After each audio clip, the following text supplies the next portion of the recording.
Hi, I'm Mike here at Rafter Training Stables again. And I told you all the farrier was coming this week, and he's here. This is Greg Fischer out of Jonesboro, Arkansas.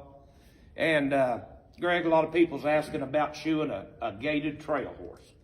And so I'm just gonna ask you, we're gonna get into this. But first of all, could you tell us a little bit about your qualifications and things, where you come from as a horse shoer? Yes, sir, sure will. Name's Greg Fischer. I've been a professional shoer since 1981. I started shoeing in '79. After school, every day I'd shoe somebody's horse. But that's all I do for a living is shoe horses, and I shoe all kinds of horses: quarter horses, fox trotters, barrel horses, thoroughbreds, hunter jumpers, you name it. There's not just one horse I shoe them all. Try to. A lot of people call me for different disciplines, so I try to fix them up as good as I can, Okay. There's so many misconceptions out there on shoeing gaited horses. Everybody's got to be this, got to be that. So what we're talking about here is trail riders. So why don't you just get into how you shoe our trail horses, because I love how you do it, and to kind of explain to it what you're doing and let the people know what they need to know. Okay. Most all trail horses, you kind of want your horses to stand up on their feet. What I mean by that is to have some heel, and where they can get around in the woods, down the roads, cliffs, rocks, and the vines, and the gumbo. It's easier for them to get around when they're stood up on their feet, and as much heel as you can, within reason. Now you can get one too tall and be knuckling over. You don't want that. That very seldom happens. But the way we shoot Mike's horses around here on the trail, on the fox trotters here, we try to keep them with some good heel, with a higher degree of angle. At least I like to do them on 55. Every once in a while I get them. Can't get that on some horses because they got a natural flat foot. But it's better not to go with a flat foot with no heel and a lot of toe. You're going to have trouble with your horse on trails if you're riding a lot. It's just uncomfortable for them. And you don't want to leave a lot of metal hanging out. I know it's good to leave room and around the heel area for expansion, for your hoof to come down to the shoe and have plenty of foundation. But a lot of people leave too much. A lot of farriers leave too much metal hanging out, and that's easy to get caught on something. So you can do the same thing and leave them plenty foundation and shoe them a little bit tighter. That's what we call shoeing them tight. And that's basically, you just gotta be careful where you don't have a shoe get hung up on something. Right, and another thing that we've talked about before is on the expansion and the heels and everything, use that back nail. You can get away sometimes and leave your heel nails out, but I guarantee you're going to be calling somebody back and shoe your horses, come put your shoe back on.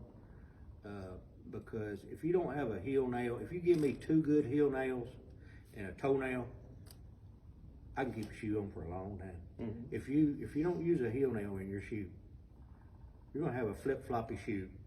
It gets loose and it gets air into there. You're going to have trash get up there, sand, little bitty rocks. You're going to have pieces of string, hay string up underneath there. And just try walking on that for about 5 miles. Your old horse is going to be sore.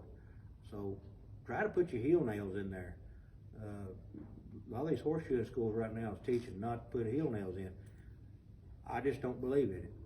Now there's certain times you got to leave a heel nail out because you got a damaged hoof back there, cracking, that you can't put your nail in. But always use your heel nails. I'll always do that.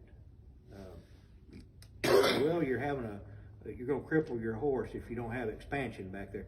Well, you're going to cripple your horse too when you get a shoe pulled off, and you're in trouble there, and he's going to be limping. So what do you want? You want your shoe to stay on, or do you want to start flip-flopping and get stuff underneath there and make your horse sore, then have an abscess or something? Yeah, I know. We've been out on the road before, and had a horse due to be shod, and it was time to go, and we didn't do it, and then lose a shoe. And there's nothing more of a pain than trying to find somebody to put that shoe back on your horse.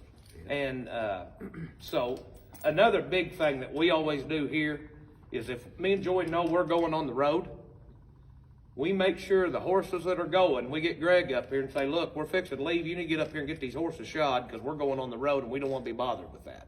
Right. And that way you don't ever have to worry about that. Right.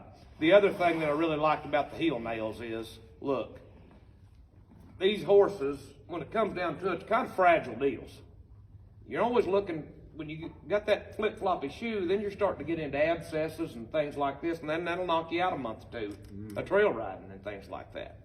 So anyway, well, on your angles, talk a little bit about angles, because I know everybody's got an angle in their head that they think that's where their horse needs to be. A good rule of thumb on an angle of a trail riding horse is like 52 to 55 degrees on the front.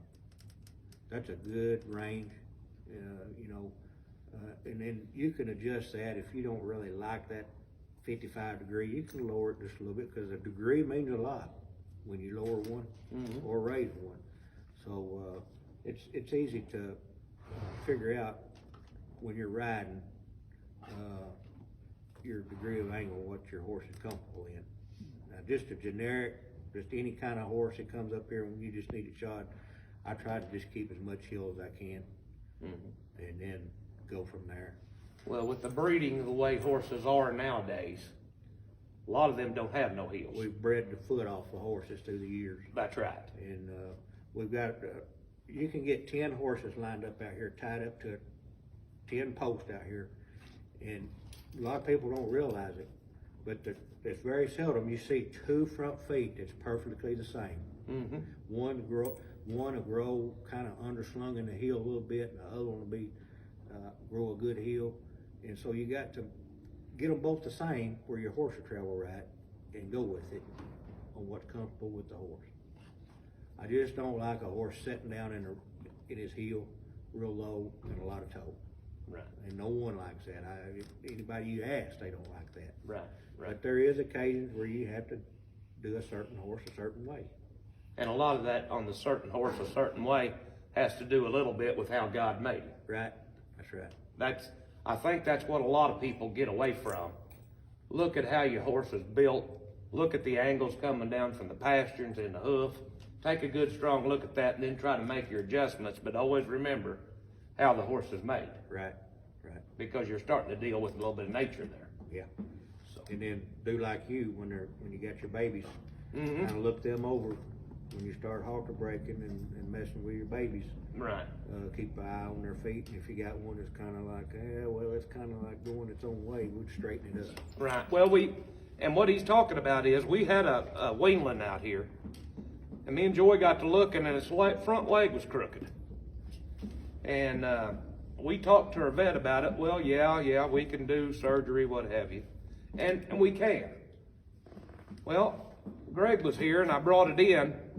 He trimmed that foot through trimming the hoof. You can't believe how that leg straightened up. And I was out there the other day looking at those colts. Her leg looks just fine. But I will say this, there's probably 5 out there that you're going to have to do here for long because they're really growing out long. And I always dread that because we don't mess with our colts. Yeah. You know, I mean, we've got 12 horses in here. Them babies are the last thing on my mind. Well, we need to trim them up before it gets too hot. Yeah. Got to and always take care of your farrier. Yeah. Because he wants to get this stuff done before it gets hot. And so anyway, but I hope that answered some of y'all's questions. And we appreciate you watching and the support you're giving us. And I hope that helped some of y'all.